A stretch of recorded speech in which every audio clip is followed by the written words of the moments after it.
We're on the final segment of the program, the platform today, and we are talking ostensibly about the Bahamas having a black eye or in the international community, or people who want the Bahamas to have a black eye in the international community, particularly what is happening in a court of law in New York, an action brought by Louis Bacon against Peter Nygaard and implicates the government of the Bahamas in a negative light.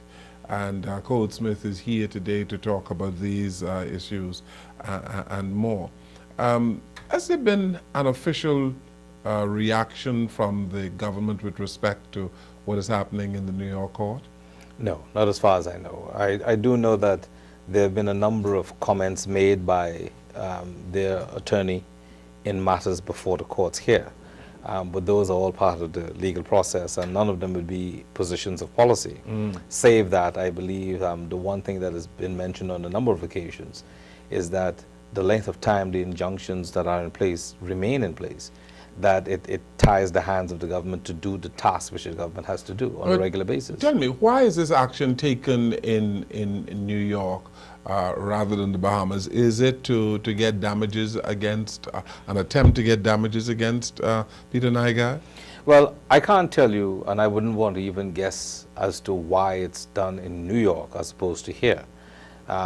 Obviously, Mr. Bacon is based in New York, and he has been able to get this young man who's supposed to be his primary witness to move from California to New York, and that could be part of the reason. But in my view, it speaks to matters that are peculiarly connected and relates to the Bahamas, inclusive of what Mr. Bacon suggests is the defamatory material. All of it would have emanated from here, based on, well, some of it based on what I've read. That being as it may, his point was to start it there. There's a question mark of whether he's in the right forum, but I'm not the lawyer in the process. I leave that to those attorneys who are there. But I consider it, though, to be cowardly that Mr. Bacon would start an action where ostensibly he is attacking the great name of the Bahamas, and he does so in a jurisdiction other than the Bahamas. And then he still now turns around and says to the police, I'm afraid to come there because I believe my life is in jeopardy. These are things which it angers me, because Fred Smith, who's been saying these things, knows full well that that's not true. He knows it's not true. There's no one that I could think of who would want to harm, physically harm, Mr. Bacon. Now, some of us, me, probably number one person, don't want him to be here, because I believe that he has worn out his welcome. He has been able even to rope in Mr.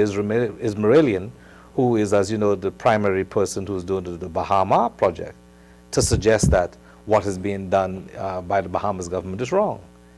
And I'm sure once people like Mr. Ismailian understands the full detail of what has been going on and the character, and I can speak about the character of Mr. Bacon, because his company, since the change of the law in the United States, since 2009, 2010, have really been at the forefront of insider trading.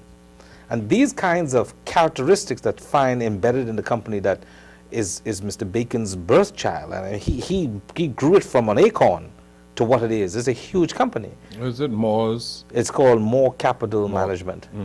And it's a big hedge fund. Now, hedge funds, as people would know, are these entities that thrive on it's like a legalized gambling in the financial markets, and that's my take on it. And so there's a lot of interesting people that come to it with their assets. Mr. Bertie Madoff would have been one of those persons who were involved, I think, with the whole concept of hedge funds.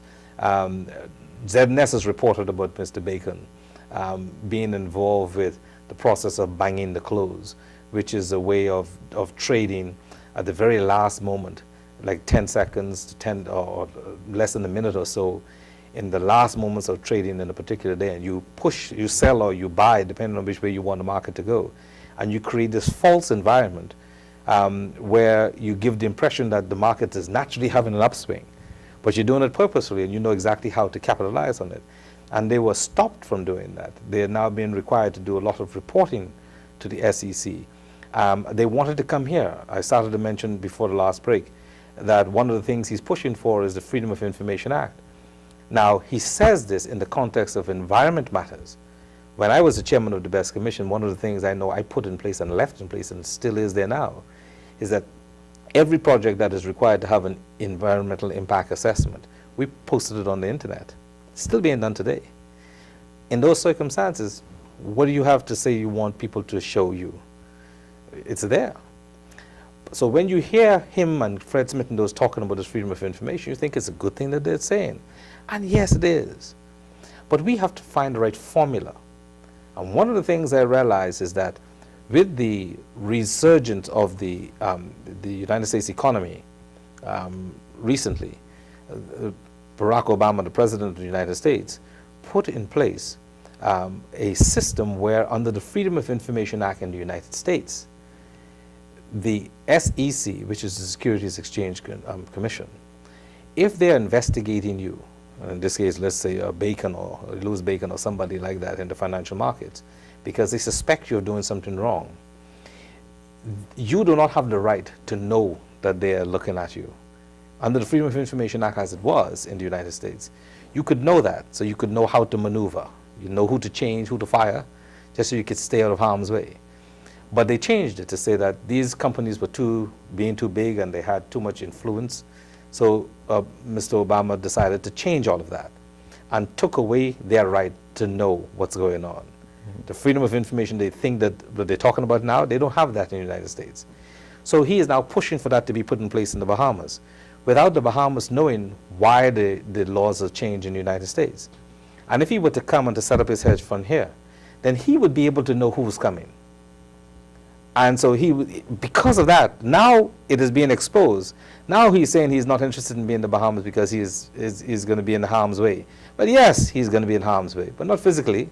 Mm. It just means that we will know what he's doing when he's doing it, and that we will be able to deal with him from a law enforcement point of view. This tangled web that we are talking about, this would not have happened, or we would not have been talking about this if Peter Nygaard was not the neighbor of Louis Bacon. No, I don't think so. And I think you're right. I don't think that we would be, because Mr. Bacon would have had the peninsula of Life with Keod to himself.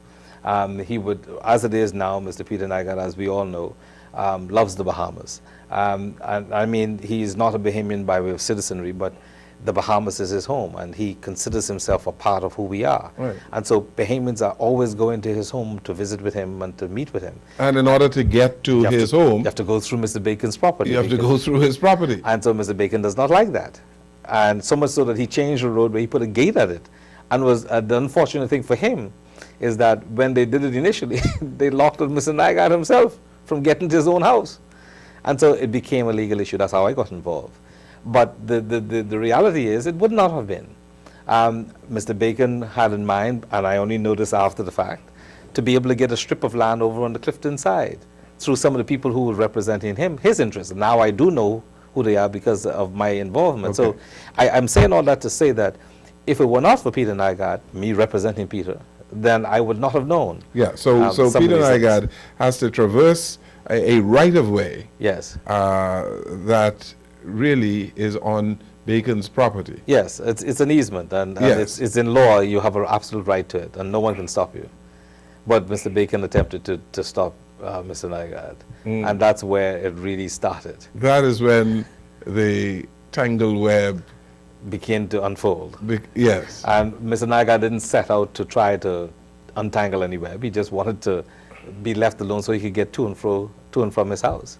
But it just so happens that there was a lawyer that he had who was a digger, who must investigate thoroughly, and that's when things started to become clearer. Now, in fairness to Fred Smith, he told me recently that he has absolutely no problems with Peter Nygaard rebuilding his house. Fred Smith doesn't.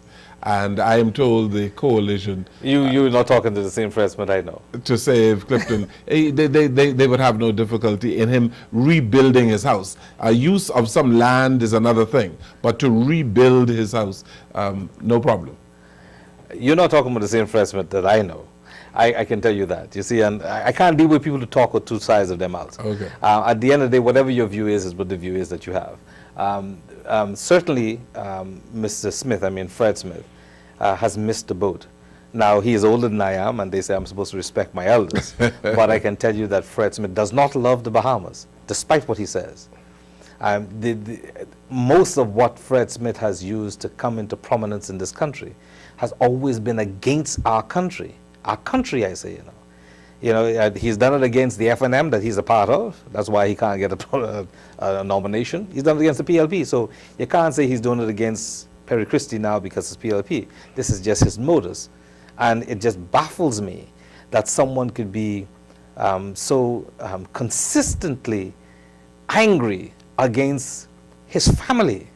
So he says we are supposed to be family. We are all Bahamians. There may be a lot of things I don't like, but whether FNM is in office or PLP is in office, you'll never see me do. I will never do it. I love my country, and many of the Bahamians I know there, when elections are done, they love their country. That's it. They're just Bahamian. They can do their part and they can do their best. If there's something that's wrong, they will complain about it on the talk shows, etc., because this is internal. And when the election comes, they will go and cast their vote. But for someone to wake up one morning and decide that they're going to go to the Inter-American Commission on Human Rights. Or the Organization of American States. Yes, that's the commission for that, in that body. And to suggest at that body that the Bahamas is a bad country, and the Bahamas is just like the Nazis, the Bahamas is just like the concentration camps that millions of people were killed and died in Germany. How could he do this? So, and for him, again, I said this is my final point, with him, with his prominence, and because he has the money behind him, this comes from Mr. Baker and is just pushing his way through, he's not stopping. And so Fred Smith has to tone down. In case he doesn't know, I don't think many Bahamians like what he's been doing over the last few months. Coach Smith, thank you so very much for Thank being you, here today. You say the money that some of the money that he's using came from Bacon, you say? Oh, yes. Some. Yeah. When you say some, I don't know what some means, but yes, let's leave it at that. He's funded by Mr. Bacon, I'll put it clearly. Okay. Thank you so very much for being here today, and I'm sure you got a lot off your chest. Yeah, but not some. Yes. All right. Thank you so very much for you. watching and listening to our Thank you. program today. Good evening, everyone.